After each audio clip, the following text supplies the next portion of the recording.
Assalamualaikum warahmatullahi wabarakatuh. Apa kabar semuanya? Mudah-mudahan sehat-sehat saja ya. Jumpa lagi dengan saya Pak Herwin Official. Pada kesempatan ini kita akan mempelajari tentang pemrograman web 2. Pemrograman web 2 ini adalah membuat aplikasi dan kemudian juga berbasis OOP, Object Oriented Programming. Nah, sebelum kita melanjutkan lebih dalam, saya akan menjelaskan dulu tentang basis data. Nah, basis data ini dalam pemrograman ini harus ada gitu ya. Nah, sebagai pendahuluan saya akan menjelaskan dulu tentang data. Nah, data ini adalah sebuah nilai atau value yang sebelumnya telah dilakukan observasi. Nah, melakukan observasi ini macam-macam. Observasi bisa ke lapangan, misalnya mendata berapa jumlah data mahasiswa gitu. Kemudian mahasiswa juga dia mempunyai data termasuk nama, NIM, NPM, kemudian tempat tanggal lahir dan lainnya. Ini merupakan sebuah data. Jadi data ini adalah representasi dari fakta dari dunia nyata. Contoh lain, karena dia merupakan representasi dari sebuah fakta, misalnya kita akan mendata buku misalnya. Nah, di buku itu kan banyak. Ada judul, kemudian ada pengarang, ada jumlah halaman, kemudian penerbit. Nah, ini juga merupakan sebuah data judul buku, kemudian data pengarang, data penerbit, dan lain sebagainya. Nah, cara menyimpan data. Nah, ini contoh data mahasiswa, misalnya ada prodi, ada nama, tempat tanggal lahir, NPM, dan lain-lainnya. Nah, kemudian cara menyimpan data ini kan ada macam-macam. Yang konvensional misalnya bisa menyimpan data pada Notepad. Di Notepad kemudian misalnya berupa catatan, misalnya nama saya. Kemudian di Notepad ini juga bisa kita menyimpan beberapa catatan-catatan. Kemudian bisa juga menggunakan Microsoft Excel. Ini Microsoft Excel yang berupa data-data penjualan misalnya. Misalnya hari ini yang dijual apa. Nah, situ dibuat jumlah penjualan, kemudian harganya berapa. Nah, ini yang sering dipakai. Dan yang agak keren sedikit itu menggunakan Microsoft Access. Itu bisa menyimpan juga data-data. Dan masih banyak yang lainnya menyimpan data ya.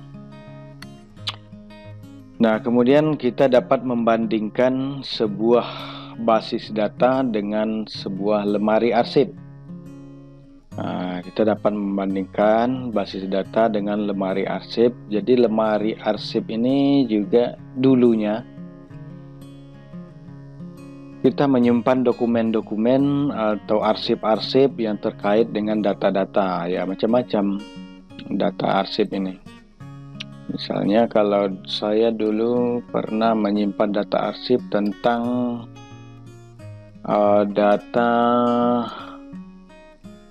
tanah di BPN, Badan Pertanahan Nasional. Nah, di situ banyak data-data arsip tentang berapa luas tanah, kemudian hak milik, hak guna usaha, hak macam-macam.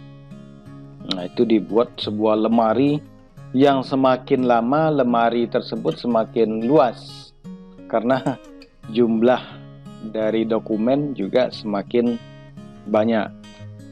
Jadi ada sebuah dokumen di dalamnya terdapat data-data penting.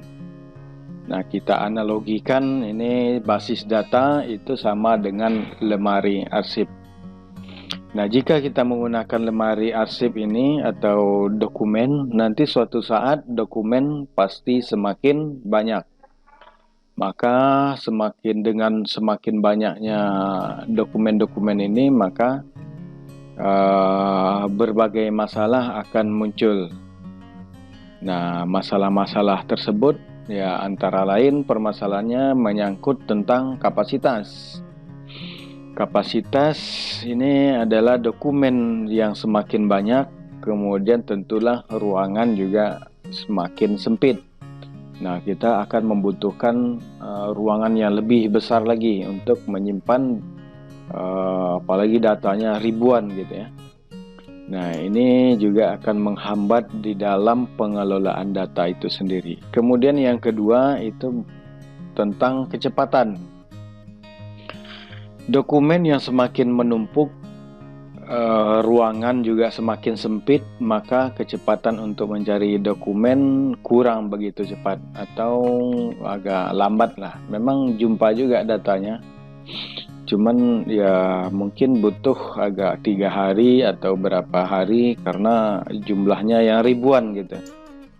Nah, ini permasalahan yang sering muncul. Kemudian keamanan. Keamanan ini terkait dengan dokumen yang sudah diambil tadi, bisa jadi lupa mengembalikan, kemudian hilang entah kemana, atau terbawa pulang kemudian lupa membawanya kembali, itu bisa jadi hilang. Kemudian juga kadang keinjak. Nah, kalau sudah terinjak, apalagi sepatunya kotor, nah isi catatan di dalamnya bisa hilang atau tidak bisa dibaca gitu, apalagi ketikan gitu ya. Nah, yang lebih parah lagi adalah tentang ruangannya terbakar. Nah, kalau sudah terbakar, semua dokumen akan menjadi hilang. Nah, kemudian duplikasi. Ini sering terjadi duplikasi karena datanya dicari tidak ada, dibuat lagi yang baru dengan data yang berbeda dengan sebelumnya. Nah, ini kan duplikasi data. Data awal tidak sama dengan data terakhir duplikasi. Nah, bisa jadi nama sama tapi NPM-nya juga berbeda. Nah, ini akan menjadi suatu permasalahan dan masih banyak lagi permasalahan yang lainnya. Nah, solusinya adalah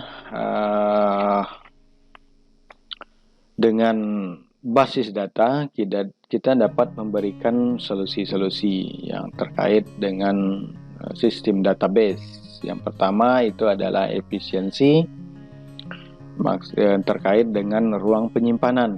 Jadi ruang kita tidak membutuhkan lagi ruang penyimpanan yang tadinya lemari, yang beberapa rak-rak lemari itu kita cukup menyimpannya di dalam hard disk saja, atau yang lebih keren sekarang kita bisa menyimpannya secara online di cloud computing.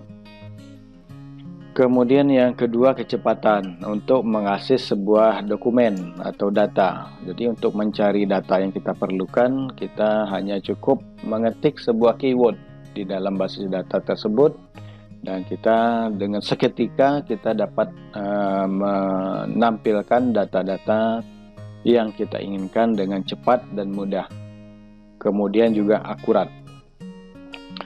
Nah, kemudian kelengkapan. Nah, setelah sebuah data mahasiswa contohnya, itu kan tidak hanya berisi tentang nama, kemudian juga NPM, tetapi lebih daripada itu terkait tentang lebih lengkap. Contohnya kelas, kemudian semester, kemudian jurusan, kemudian asal tempat tanggal lahir, nama orang tua, kemudian jumlah mata kuliah yang sudah diambil dan yang belum. Itu kan kelengkapan data kita perlukan juga.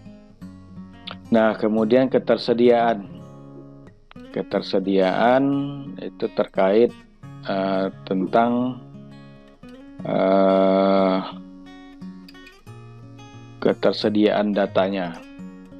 Misalnya tidak ada data yang rusak atau hilang, atau mungkin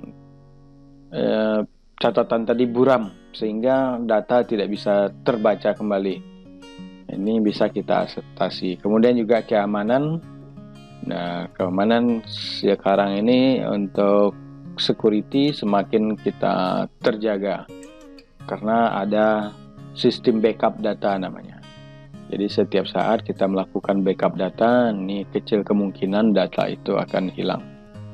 Kemudian kebersamaan pemakaian, ini kita terkait misalnya kita punya sebuah aplikasi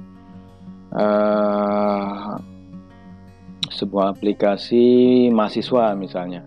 Nah, di situ kan usernya sangat banyak, ada dosen, ada mahasiswa, ada juga petugas keuangan. Jadi basis data ini kita satu database itu bisa kita pakai beberapa pengguna gitu. Jadi kebersamaan pemakaian, dan masih banyak lagi solusi-solusi yang mengapa kita harus menggunakan database.